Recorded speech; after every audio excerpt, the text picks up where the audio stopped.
Bonsoir les gars. J'espère que vous allez bien. On va aller faire un petit débrief du match Barça-Espagnol. Le Guito a sorti sa vidéo débrief. On va aller checker ça, voir ça et faire une réaction par rapport à sa vidéo.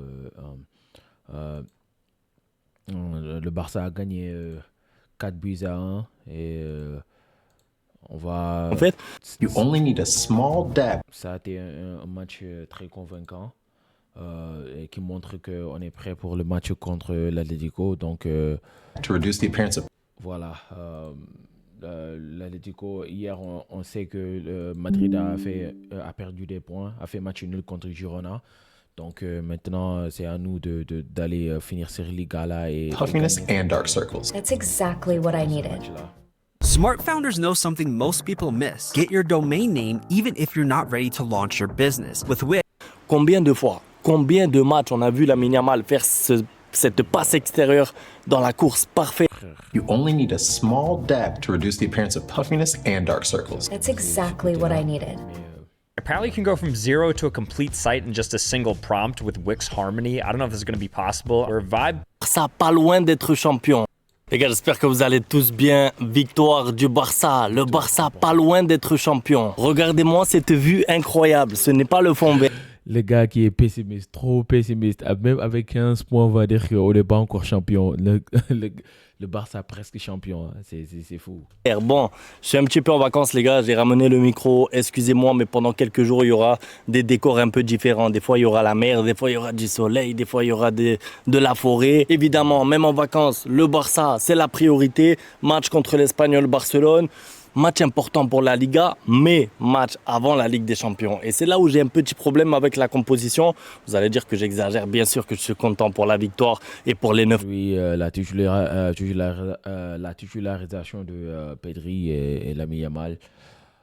Pour moi, Flick envoie un message clair. Frère, moi, comment dirais-je, la Liga, c'est ma priorité. Je vais pas... si Madrid nous donne un peu de marge, on appuie dessus. C'est la Liga qui est la priorité. Pour moi, c'est ça le message.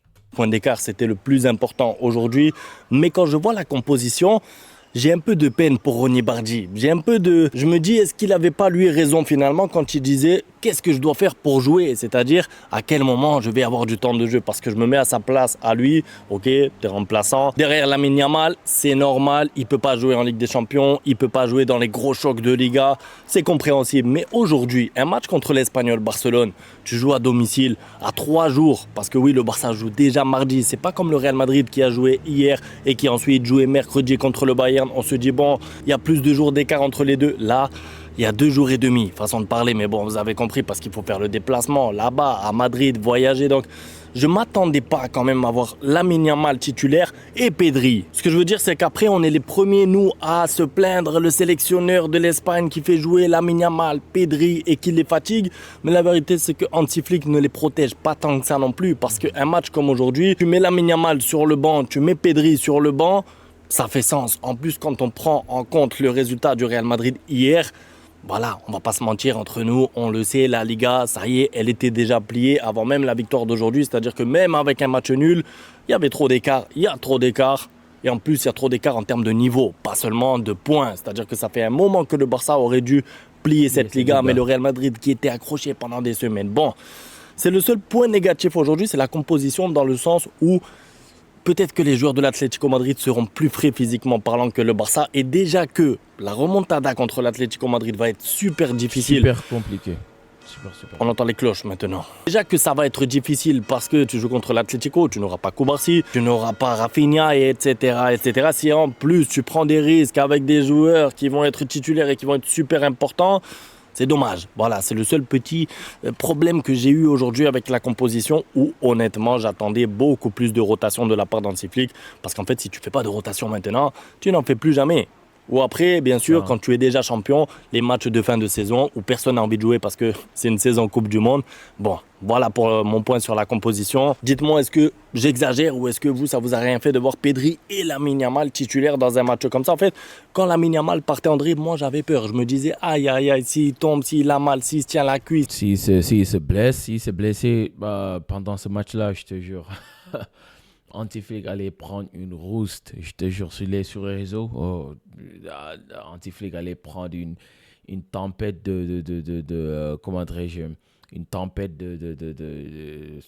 qui vient des fans. Par rapport à la titularisation de Pedri ou Lamine Yamal, hein. Je crois que si un des deux était blessé, ça serait pas bon pour Antiflick. Je crois que il aurait les fans auraient pété un câble et tu vois, ça serait. Mais on a eu de la chance, on n'a pas eu de blessure. Lamine Yamal il n'a pas trop forcé. Si tu regardes le match, on le voit pas faire un gros pressing, courir de partout et tout, faire tout cela. Donc c'est bien. En ce moment-là, il faut seulement qu'il se gère aussi. Tu vois, on a un gros match ce mardi-là face à l'Atlético, une grosse remontada à faire. Donc, on a besoin de nos joueurs très frais. Et malheureusement, Antiflick n'a pas fait les rotations. C'est pas grave. Je vois pas des signes de fatigue chez Lamine Yamal. Mais il faut qu'on fasse attention parce qu'il y a aussi une Coupe du Monde qu'il va jouer dans quelques mois. Si tu prends des coups, en plus, franchement, un petit point sur l'Espagnol Barcelone. J'ai pas aimé leur match du tout parce que j'ai remarqué, à chaque fois, ils faisaient des fautes. Un moment, un tacle méchant sur Gavi. Un moment, Gérard Martin, il est au sol, il s'en fout. Il joue quand même, pas de fair play. Je sais que c'est le derby catalan et qu'il y a un petit peu d'animosité. C'est normal, ça fait partie du football et c'est beau aussi. Et en perdant déjà 2-0, je m'attendais un peu de leur part. Je sais que je suis naïf. Un peu de gentillesse, un peu de complicité. Bon, entre Catalans, si vous pouvez avancer un peu en Ligue des Champions, on va vous aider. Non, il ne faut pas compter sur eux, évidemment, c'est normal, la rivalité, mais quand même. Bon, sinon, évidemment, les performances, ah oui, je voulais revenir évidemment sur Ferran Torres qui ouvre le score, but de la tête. Il a du culot celui-là. Il a du culot celui-là, c'est-à-dire qu'il n'a pas marqué depuis 13 matchs. Ça faisait, écoutez bien, 13 matchs Ça ne fera pas contre contre l'Atlético. Je suis désolé, tu ne joueras pas contre l'Atlético, tu seras sur le banc, frère. Je suis désolé, tu seras sur le banc. complet entre titulaire et remplaçant, mais 13 apparitions. Allez, on va plutôt utiliser ce mot-là. 13 apparitions pour Ferran Torres, 0 but. Et là, il se pointe quand le Barça a 9 points d'avance. Avant le match, ils en avaient 6, mais vous comprenez, contre l'Espagnol Barcelone, qui n'est pas très bon cette année, à domicile. Il marque un but de la tête, un peu avec de la réussite sur un corner, et il vient nous faire des célébrations, l'air de dire, je vous entends pas, qu'est-ce qui se passe, vous avez dit quoi sur moi? Un peu du... un peu du... Ferran Torres, lui, se croit Ronaldo Prime. Tu vois, il doit un peu doser ses... Humilité, s'il te plaît, Ferran Torres. Un peu de travail, un peu en silence aussi, s'il te plaît. Parce que moi, je veux bien. Tu marques un deuxième but aussi aujourd'hui, pas mal. Grâce à une passe de Lamine Yamal. Je vais revenir sur ça après, mais...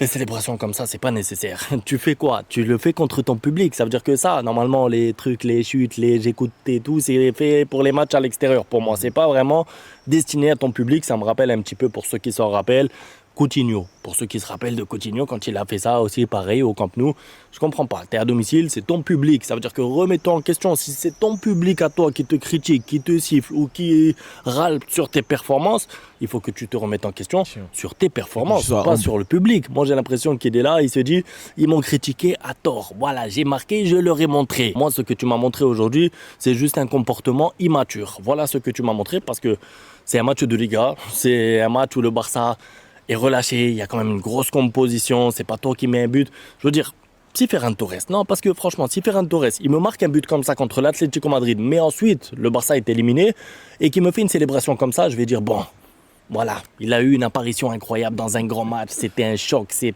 je vais dire bravo Ferran Torres, au moins, tu as eu le courage de marquer et d'être décisif dans un gros match comme ça, mais là... Avec respect quand même pour l'Espagnol Barcelone, est-ce que c'est le moment de bomber le torse et de faire un peu le malin? C'est pas le moment. Je sais pas. Surtout envers nous, c'est-à-dire ta propre communauté à la base, ou en tout cas tes propres supporters. Respecte un peu nous. Respecte-nous un peu. Encore une fois, Ferran Torres, merci pour les 2 buts, mais merci et ciao. Hein. Personnellement, moi, Frère, Ferran Torres, aujourd'hui, il est en confiance, demain, il n'est pas en confiance. On peut pas se baser sur un attaquant comme ça qui, 5 matchs, comment dirais-je, sur 5 matchs, il est en confiance sur un seul match et les 4 autres matchs, il passe à côté. On peut pas se baser sur ça. Bon, le deuxième but de Ferran Torres, au passage, moi ce que je retiens, je sais pas vous retenez quoi? La finition de Ferran Torres avec un peu de réussite ou la passe incroyable de Lamine Yamal? Moi je retiens la passe de Lamine Yamal. Pourquoi? Parce qu'en fait, combien de matchs on a vu Lamine Yamal faire cette passe extérieure dans la course parfaite, soit pour Rashford, il y a encore combien? Il y a 3 jours, les gars, j'étais au Camp Nou, il fait une passe incroyable. Rashford face au gardien qui dribble, le gardien qui tire à côté, vous vous rappelez? Donc en fait, j'ai l'impression que sur toute la saison, si on veut les compter, ça peut faire entre 6 ou 8 passes décisives en plus pour Lamine Yamal normalement. Vous voyez ce que je veux dire? Et là, avoir un joueur capable de la mettre, capable de marquer, là j'ai applaudi. Là j'ai applaudi Ferran Torres, je me suis dit ouf, enfin, face à face. Finition clinique, même s'il a un peu de réussite, je trouve, parce qu'il prend un peu le ballon bizarrement, elle avance tout doucement. Bon, ça fait but, c'est ce qui compte, c'est le plus important. C'est le but qui tue le match, clairement. Et je suis content de voir un Lamine Yamal enfin récompensé, parce que ce genre de geste-là, il le fait très souvent. Et le pauvre, à chaque fois, on me dit, Lamine Yamal, il n'a pas staté. Haha, tu as vu, Olysée, il a fait une stat contre le Real Madrid, alors que Lamine Yamal n'a pas fait de stat contre l'Atlético Madrid. Alors qu'en vrai, Lamine Yamal aurait pu faire 2 passes décisives contre l'Atlético Madrid, mais ça dépend. Tu dépends de tes buteurs en fait. C'est-à-dire que si tu leur fais des caviars 3-4, ça me rappelle un petit peu Messi à une époque où souvent en Ligue des Champions, il ne finissait même pas meilleur passeur. Et d'ailleurs, Messi, c'est pas le meilleur passeur de la Ligue des Champions à cause de ça, parce que la plupart des actions ensuite étaient ratées. Suarez, il n'a pas non plus beaucoup de buts en Ligue des Champions, parce que justement, il y avait ce petit problème d'occasion ratée sur des caviars de Messi. Ben là, c'est un petit peu pareil avec Lamine Yamal, c'est-à-dire que les passes sont incroyables et de temps en temps, il y a des buts, mais la majorité du temps, c'est des actions ratées où à la fin, on se dit, mais qu'est-ce qui se passe? Pourquoi il n'est pas meilleur passeur en Ligue des Champions? Pourquoi il n'est pas meilleur passeur de l'année? Vous voyez ce que je veux dire? Regardez la différence avec le Bayern. Olysée passe aux 20 mètres, Harry Kane, boum, petit filet. Passe décisive de Olysée, tranquille. Un petit mot maintenant. Ce qu'il dit, c'est vrai. Hein. C'est vrai, à ce moment-là, en passe décisive, comment dirais-je, Lamine Yamal, il devait largement passer ces chiffres-là, mais tu vois, il y a trop de rattaquants sur l'équipe. Rashford, rattaquant, Lewandowski n'est plus sur son prime. Ferran Torres, vous savez déjà c'est quoi la situation avec lui. Il y a trop de rattaquants sur cette équipe-là. Combien de passes Lamine Yamal il donne tous les jours, c'est abusé.